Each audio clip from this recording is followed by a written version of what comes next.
Okay, welcome back. Number 2, tangible consequences. Now, with this in mind, with your quantum outcome in mind, you can now be practical and strategic at the same time. You can lead an excellence performance review conversation when you're prepared with meaningful, tangible consequences. Meaningful in a business sense, in a financial sense. And yes, you heard me correctly, I said lead. You can lead your performance conversation. If you take your career seriously, and so you should, I highly recommend that you lead this conversation. This is your duty.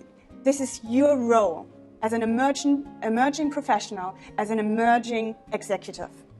And don't forget, every good leader, every conscious leader has to be able to follow and to lead. I always describe this as this beautiful dance of leading and following, based on mutual respect, of course. So let's see how we can prepare for that by looking at our tangible consequences. Now go back to your KPIs, your key performance indicators, your goals, or whatever you call this in your company, and write down 2 to 3 tangible, quantifiable examples if you can. Write them down in form of positive consequences. Positive consequences where your work, your influence has been essential to.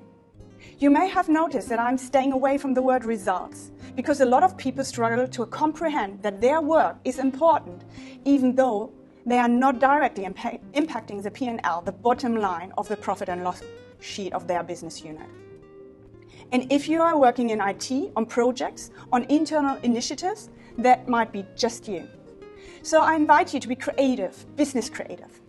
I want you to make the intangible tangible, based on reasonable assumptions. Think about yourself. Yourself as a business case. How can you make a compelling case for yourself supporting your optimum outcome? What could that look like? Imagine, as a team leader, you worked on an internal improvement initiative, and as a result, you were able to absorb new work. You handled it without needing to hire any new resources. Now I invite you to calculate the time, the additional work per week, and multiply that by the resource cost and then by 40 weeks. Why 40 weeks? I personally like to be super conservative with my calculations.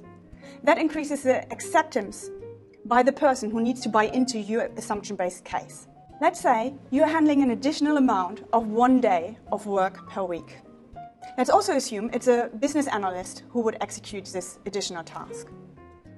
A BA contractor may cost you around $600 to $800 per day. This multiplied by 40 weeks gives you a cost avoidance of $24 to $32K per year. A conservative $24K of tangible cost avoidance of tangible consequences. What you have done now with this simple numbers exercise is to make your appreciated team leadership skills tangible. I highly recommend to have at least one tangible consequence for every single KPI you have. Imagine you have 10 KPIs and you can avoid on average 10K per year per KPI. That means you have a business case of 120K of meaningful tangible consequences. Can you imagine how powerful this conversation could be? And the higher you climb the corporate ladder, the more commercial acumen you need. Anyway, right? So you may want to start practicing right now. Now I understand, the cost avoidance is the least powerful financial driver. I get it, right? If you have contributed to cost savings or revenue generation, then please use these first. But most of the time, they are more obvious and easy to explain. By doing this, you also help your manager to carry forward your success stories in a more tangible way to his management. A win-win situation with a ripple effect, if you wish to look at this that way. It's really good. It's a really good exercise. This will help you to understand your worth to the business. And it will help your manager to support your case. Which brings us to the last point. Integrated perspectives. Let's have a look at that.